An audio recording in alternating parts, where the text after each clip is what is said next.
habido otro gigante como él, también humilde y santo como él, que se ha llamado Benedicto XVI, que sí lo ha valorado y que le ha puesto sobre el candelero y que le ha proclamado doctor de la Iglesia Universal. Pero claro, ese doctorado tiene que ser explotado y tiene que ser gozado.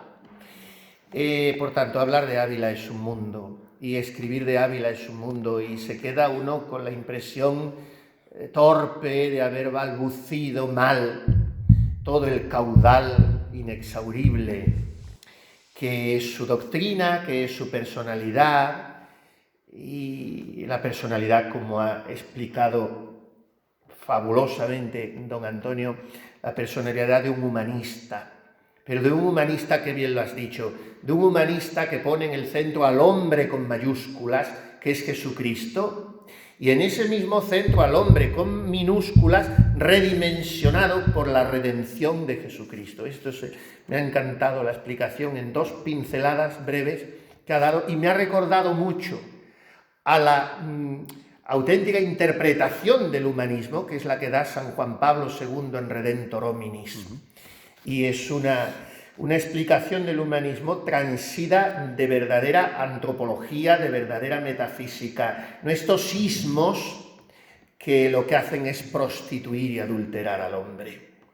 Bueno, pues de todo esto es espejo San Juan de Ávila, y nos asomamos a él y produce el vértigo de quien se asoma a una catarata, y aquel ruido ensordecedor de las aguas y aquellas torrenteras parecen llamarte, y al mismo tiempo, como decía San Ignacio de Antioquía, dentro de mí hay un agua viva que me dice ven al Padre. Al mismo tiempo que te llaman, te envuelven y te fagocitan. San Juan de Ávila, al menos a mí, se me pierdo yo, mejor dicho, en ese torbellino de grandeza humana, cristiana, sacerdotal, cultural, caracterial, porque era un hombre contenido. No era una personalidad arrolladora en el sentido de un temperamento muy extrovertido. Era un hombre contenido, no manchego como se dice, sino calatraveño, de ascendencia extremeña, porque también en buena medida gracias al doctor Llamas yo he aprendido que su abuela nació en Cabeza del Buey, actualmente provincia de Badajoz. Esto de las provincias es de hace un siglo, pero hasta hace 50 años diócesis de Córdoba también, Cabeza del Buey. Y era un hombre contenido en su expresión, pero era, como digo, de tal caudal interior que arrollaba sin pretenderlo y sin quizá hablar demasiado, pero es una figura tan poliédrica, tan rica, tan cautivadora, que quizá por eso mismo produce cierto respeto, digámoslo con un eufemismo, por no decir miedo, y hace que no nos acerquemos a abordarlo totalmente. Bueno, si pobrísimamente he podido contribuir a añadir un granito de arena, pues yo me siento contento, pero en todo caso, la caridad bien entendida empieza por uno mismo. Este refrán se interpreta mal, pero es pura teología, lo explica Santo Tomás de Aquino. Antes que de las otras almas hay que preocuparse de la propia, porque nadie da lo que no tiene. Y en todo caso, me ha hecho muy bien a mí mismo. Si eso después repercute, salpica un poco en hacer bien a otros, pues yo me alegro muchísimo. He querido siempre mucho a San Juan de Ávila. La culpa inicial la tiene alguien que tiene mucha culpa de mi sacerdocio y de mi visión del sacerdocio y de la Iglesia, porque es uno de los hombres más apasionados por la Iglesia que yo he conocido y que me ha marcado de una forma indeleble. Ojalá yo supiera aprovecharme un poco de lo que aprendí de él. Y me refiero a una antorcha que brilló en España cuando había muchas oscuridades postconciliares, y es el cardenal primado, don Marcelo González Martín. Yo soy de Badajoz y tengo muy a gala ser extremeño, pero me fui al seminario de Toledo precisamente tras la estela luminosa de este hombre. Yo eché mis cuentas, dije, tiene 72 años, Le falta muy poco para jubilarse, voy a beneficiarme en lo que pueda de él. Y el Papa Juan Pablo II le tuvo 2 años y medio de prórroga. Le aceptó la renuncia un 23 de junio. Mi ordenación estaba programada al 25.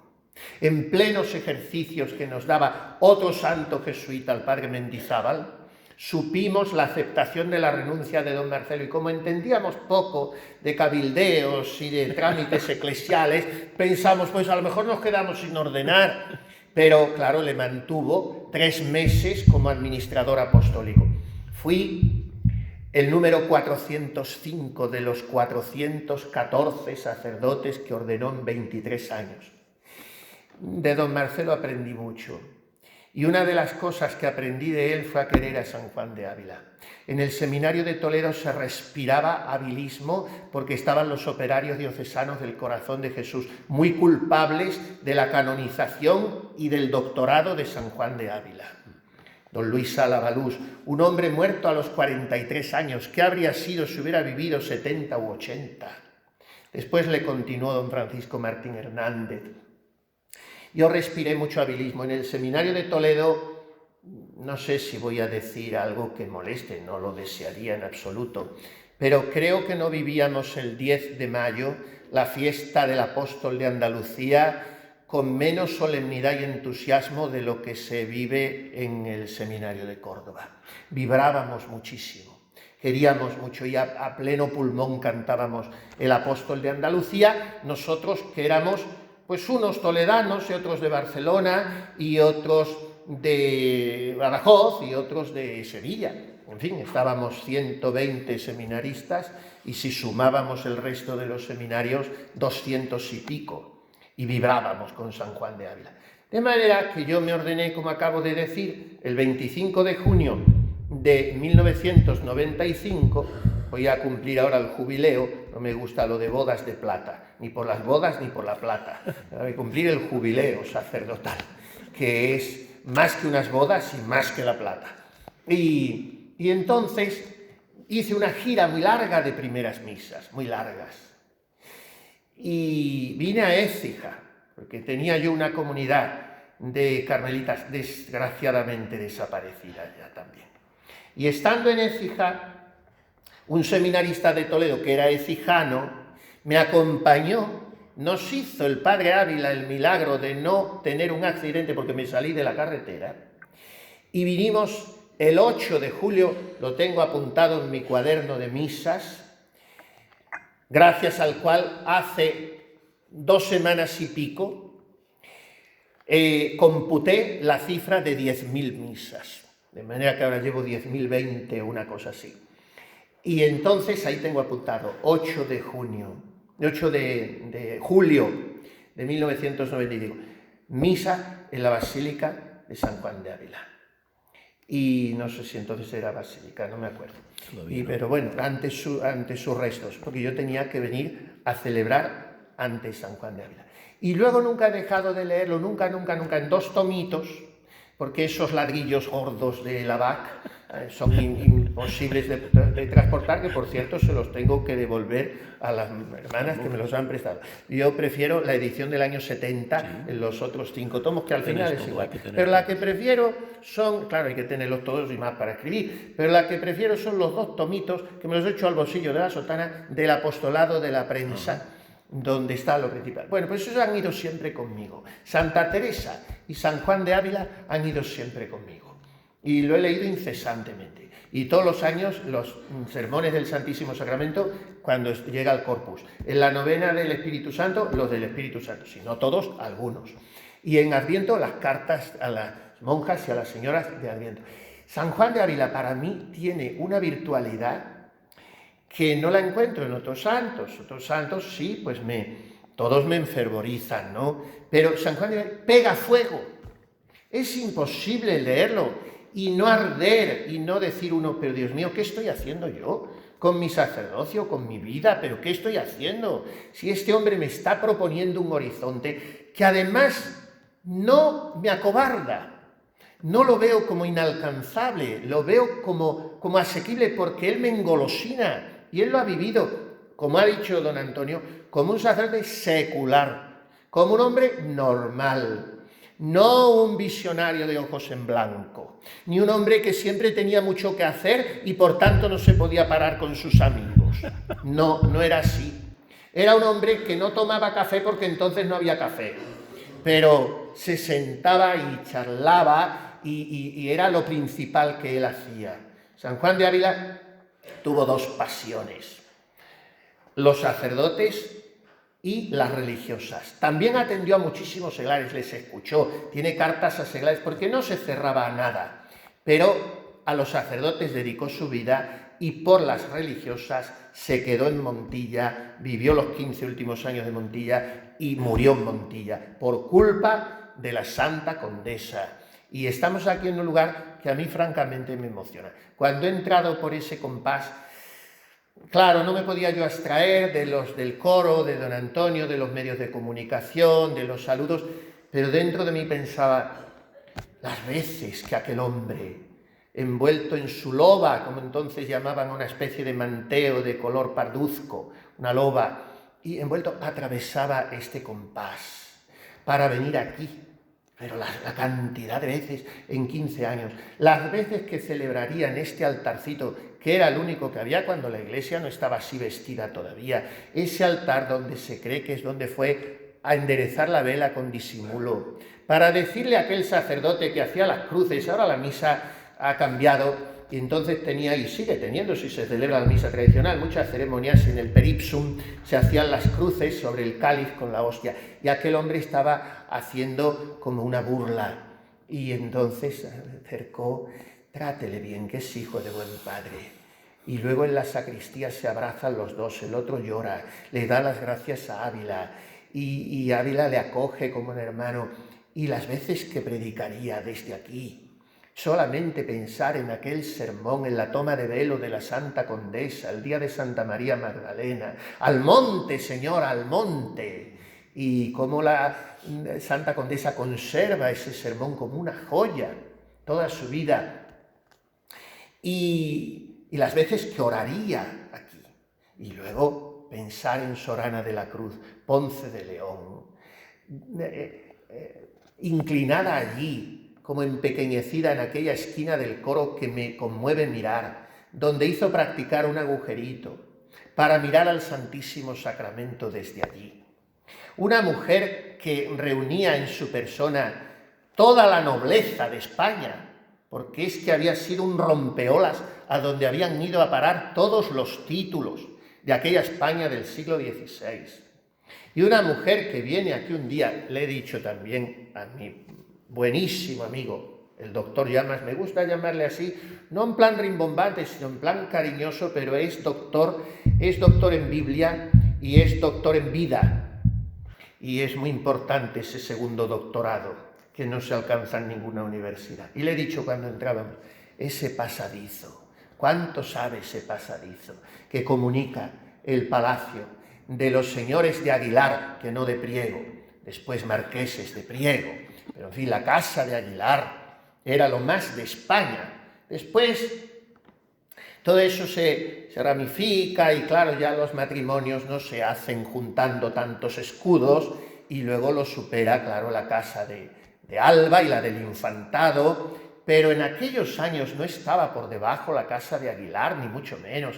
Y esa mujer que matrimonió con el conde de Feria, hijo de un extremeño ilustrísimo, don Lorenzo Suárez de Figueroa, de manera que vamos siempre a parar a Extremadura al final. Y esa mujer que atraviesa tantas veces ese pasadizo de palacio para venir aquí, como lo atravesaba la marquesa vieja, doña Catalina, porque este convento pues era un poco, entre comillas, cariñosas y piadosas comillas, el feudo de aquella casa. Y esa mujer que un buen día, porque el Señor se lo había pedido en la oración, de una manera premiante, y porque se le aparecen San Francisco y Santa Clara, y le muestran una nave llena de clarisas y franciscanos yendo al cielo, y de que tienes que ser hija nuestra, pero ya, hija nuestra. Llevaba ella viuda 1 año, le parecía que le habían sacado el corazón por la boca cuando se le murió el conde. Este es el conde de vuestra señoría, le dice en Priego San Juan de Ávila. Y entonces esta mujer, urgida por Dios y por Francisco y Clara, viene y intenta muchas veces ponerle un billete, un papel a San Juan de Ávila para decirle, ¿qué hago? ¿Qué hago? Porque Dios no me deja en la oración, ¿qué hago? ¿Y qué cosas de la providencia? Había criados que constantemente iban del convento a palacio y a la casita del maestro Ávila. Él sería imposible encontrar ningún propio. Lo buscó por todos sitios, ni en el Torno, ni los llama, imposible encontrar un propio. Y entonces ella dice, bueno, pues a Dios no hay que hacerle esperar. Viene, le dice a dos monjas, ¿no me darían el hábito que me lo pruebe a ver cómo me queda? Como por broma. Y ellas le siguen la broma y le dan el hábito. Y entonces ella, viéndose vestida de hermana pobre de Santa Clara, dice, pues ya no se lo devuelvo. Y ellas continúan lo que creían que era una broma, pero la ven tan firme que no, esta se queda de monja. Y entonces la marquesa vieja, su suegra, que estaba en el monasterio, también con su cuñada que era abadesa, la avisan y viene desalada a ver qué pasa aquí. Y entonces se enfada con el maestro Ávila, le manda a llamar, entonces sí le encuentran y viene el santo maestro y le dice a la marquesa, mire, lo que Dios ha unido, yo no lo voy a separar, yo no he tenido arte ni parte, no sabía nada, pero no lo voy a deshacer. Y con ese arte que tienen los santos, pues logra encauzar una situación que fue un bombazo en España entera. Que aquella mujer, como digo, reunía todos los apellidos y títulos posibles. Tenía una hijita de 4 años y se hace monja aquí. Después su hija fue otra santa, se casó y tuvo otra hija. Catalina era la hija de la condesa y la nieta también Catalina. Otra historia muy simpática, la nieta quiso ser monja también. Y claro, empezaron a preparar para que entrara en Santa Clara de Montilla y dijo la nieta, no, es que mi abuela me ha prestado muchas veces un traslados se llamaban a las copias, un traslado de la vida de una monja que ha fundado otros conventos, al estilo de las descalzas de San Francisco, reformadas por otro extremeño, San Pedro de Alcántara, también amigo del Padre Ávila, como todos los santos del siglo XVI. Y esa monja tiene una vida tan maravillosa que a mí me ha cautivado y yo quiero ser de sus hijas. Y el Señor me ha dicho que tengo que entrar en el convento de Santa Ana. Y el padre Villarás, continuador de Ávila, le dice, pues si es que se está fundando aquí en Montilla un convento de Santa Ana, el Señor se referirá a él, las concepcionistas.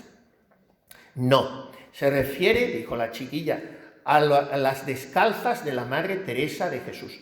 Se armó en la familia un Tiberio, porque cómo iba a entrar en otro convento que no fuera Santa Clara de Montilla, la joven Catalina.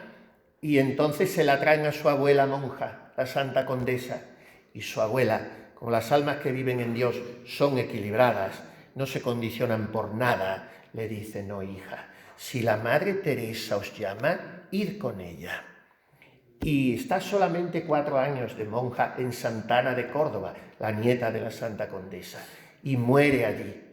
Y le vienen unas calenturas muy recias, la gente se moría entonces enseguida, y va el médico y le dice, señora, aquí se ha de ver el valor de la casa de Aguilar, en llevar la enfermedad, y le dice la joven carmelita, no doctor, aquí se ha de ver el valor de la casa de Dios. Y murió en Santa Ana de Córdoba. Y entonces la Santa Condesa, desde aquí muy viejecita, porque le faltaban 2 años para morir, murió a los 74, esto fue 2 años antes, 1599, ella murió en 1601, escribe una carta dando el pésame, su abuela, se le había muerto su marido, se le había muerto su hijito de 4 meses, se le había muerto su hija de 27, se le había muerto su hermano, el Señor la iba despojando de todo, y vivió aquí el solo Dios basta.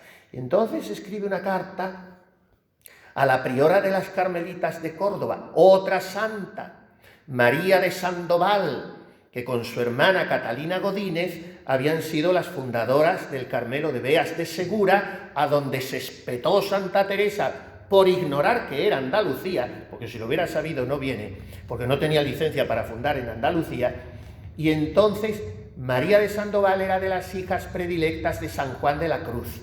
De Priora de Beas va de Priora a Málaga y de Málaga viene a fundar a Córdoba. Y la Santa Condesa escribe una carta de pésame, gracias a la cual sabemos el contenido de otra carta que se perdió, la que San Juan de Ávila le escribe cuando se le murió su hijito de 4 meses. Ella tenía guardada aquella carta y entonces escribe a Córdoba: señora y madre mía, a la priora María de Sandoval, dando el pésame, la que era su abuela, dando el pésame a aquellas monjas, y le dice: no se me ocurre otra cosa que decirle que lo que el maestro de Ávila, que no lo he visto nombrado en otro lugar así, pero dijo, el maestro de Ávila me dijo cuando murió mi hijito, y le copia la carta. Bueno, es que estoy hablando por vía de ejemplo de cosas que se podría hablar de miles de cosas, todo aquí, en Santa Clara de Montilla, en donde se continúa y pervive la memoria, la verdadera memoria histórica. Esto sí que es memoria histórica, porque la memoria histórica no es odio histórico, es amor histórico, y esta es la verdadera memoria histórica. Y por eso cuando yo estaba ya pendiente de que saliera el libro, vine aquí y les prometí a las hermanas clarisas que sería aquí la presentación del libro. Después, cuando lo propuse a mi buen amigo don Antonio, me dijo, no hay otro sitio mejor. Si está un poco más atrás mano, bueno, ¿qué distancias hay en un Montilla, por Dios? Pero tenía que ser aquí, porque aquí está el espíritu del Padre Ávila. En la basílica, que es, como ha dicho don Antonio, nueva, pues está el cuerpo, los restos, y allí vamos a rezar y allí nos encanta visitarlo y vibramos. Pero aquí en Montilla hay 2 relicarios de veneración mundial del Padre Ávila. Uno es su casita, que es como un tabernáculo donde habría que entrar de rodillas, como entró el santo marqués de Lombay, duque de Gandía, virrey de Cataluña, San Francisco de Borja, que entró de rodillas hasta el aposento del Padre Ávila. Y después el otro relicario perfumado de él, que parece que va a aparecer por cualquier lugar, es este, Santa Clara de Montilla, porque aquí él crió a muchas almas para la vida eterna, no solo la Santa Condesa, muchas otras, pero sobre todo ella.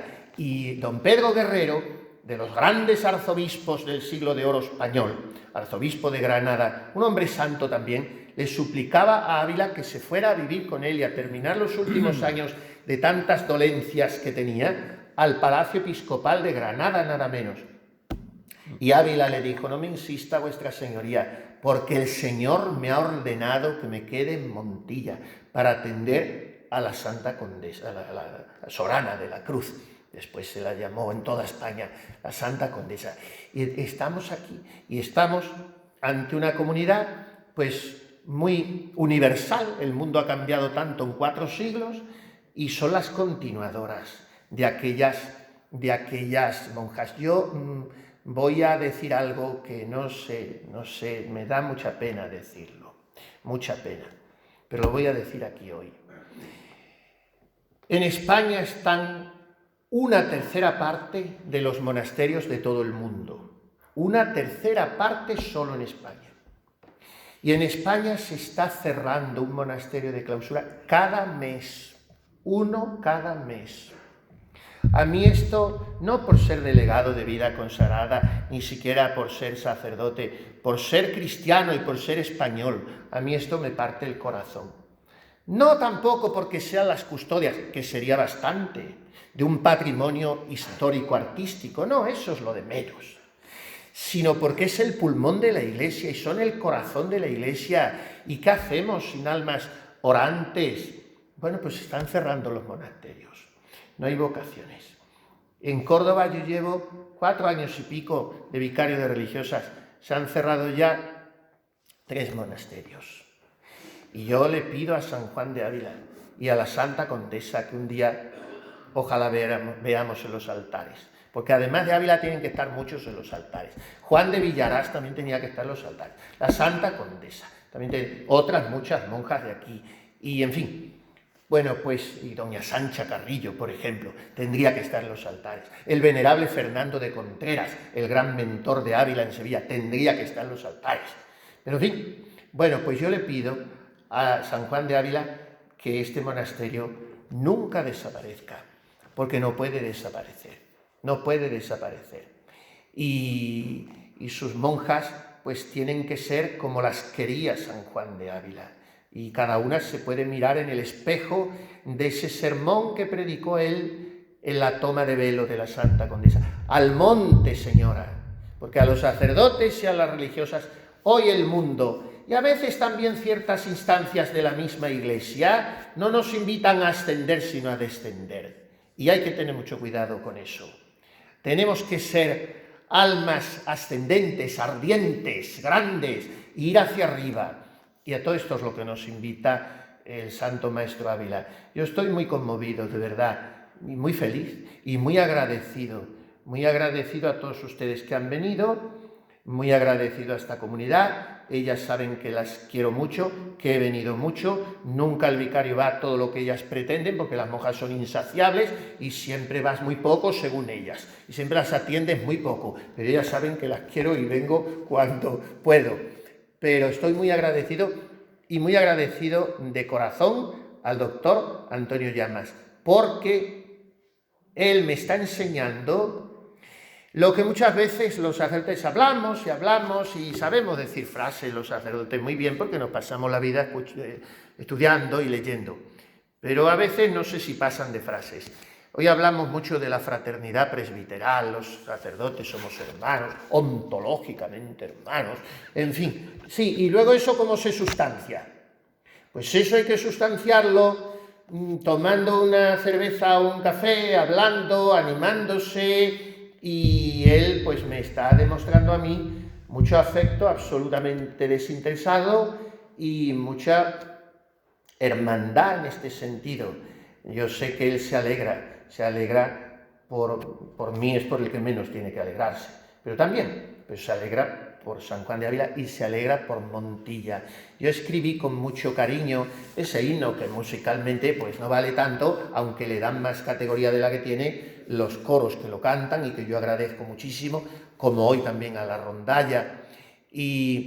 Pero lo escribí con mucho cariño, dando unos ejercicios todavía este año, porque fue en enero, estamos en diciembre, unos ejercicios a sacerdotes en Segovia, y teníamos 2 horas y pico de adoración eucarística por la tarde, y yo estaba allí, como les hablé mucho de San Juan de Ávila, y ese día en la adoración eucarística se me vino unas cuantas ideas, y luego me senté a un armonium que había allí y lo saqué. Y entonces es que lo que digo ahí lo siento hoy de verdad, que tu palabra, oh maravilla, como el vino de Montilla, tiene del cielo el sabor. Yo era pequeño y un día veo que mi padre saca un catavino y pone un vino de un color claro y me dice, es verdad, rigurosamente cierto lo que voy a decir, no es captatio benevolencia. Lo mismo que me decía, mira, este libro es interesante, venga que escuchemos juntos esta sinfonía de Beethoven, y me metía en su despacho, y desde niño mi padre me enseñó mucho. Y ahora me ha organizado 2 presentaciones, porque el libro será presentado este sábado que viene en Priego de Córdoba. Después será presentado en Sevilla y en Madrid. Pero yo tengo interés en presentarlo en mi tierra. Como mi padre es cronista oficial de Badajoz, me ha hecho 2 presentaciones. Una en Badajoz y otra, donde no puede faltar, en Zafra. Y será presentado allí en el Parador de Zafra, que era el alcázar de los condes primero y duques de Feria después, donde quisieron aposentar a San Juan de Ávila cuando le llevaron, y él les deshizo la carroza de plata, les deshizo el lujazo que tenían, y entonces le quisieron aposentar, y él dijo, no, yo en casa de un sacerdote, lo mismo que aquí le quisieron aposentar en palacio, dijo, no, yo en otra casita. Bueno, pues cuando yo a veces vengo de Badajoz a Córdoba y paro a tomarme un café en el Parador, pero a lo mejor no tengo ganas del café ni de parar, pero me hace mucha ilusión sentarme y mirar ese claustro, ese patio renacentista, y pensar que por allí anduvo el padre Ávila. Y allí atendió a la Santa Condesa cuando estaba recién casada con don Pedro el Conde, y en fin, todo eso, y pensar que anduvo por mi tierra, por Zafra, por Fregenal de la Sierra, por Llerena, tantas cosas. Bueno, pues también será presentado allí el libro. Pues mi padre terminó con esto. Un día, con un catavino, y saca de la nevera una botella de vino claro y me dijo, mira, este vino no solo es que no le tiene envidia al Jerez, tú correrás mucho mundo, saldrás al extranjero y te dirán, ¿quiere usted un Jerez? ¿Quiere usted un Jerez? Y dale que te pego con el Jerez. Y este vino no se llama Jerez, este vino es de Montilla. Y no le tiene envidia al Jerez, y cuando tengas edad lo tomaremos juntos, como hago ahora cuando voy a mi casa, pero le llevo la botella yo de aquí. Y entonces los tomaremos juntos. Y bueno, ¿quién me iba a decir a mí después que yo iba a intimar tanto con un santo, porque se hace uno más amigo de la gente del cielo que de la tierra, y escribir de él para que lo cantemos, tu palabra, oh maravilla, como el vino de Montilla, tiene del cielo el sabor. Yo a veces llego a casa cansado, ya me estoy confesando aquí, llego un poco cansado o con alguna preocupación y digo una jaculatoria, Virgen Santísima, échame una mano, que estoy... Y a continuación, ¿qué hago? Me tomo un sorbito de fino de Montilla y se me quitan todas las penas, todas. Entonces, porque se me alegran las pajarillas con el vino de aquí, de verdad, basta un traguito, claro, si no se te quitan las penas ya del todo, como sigas.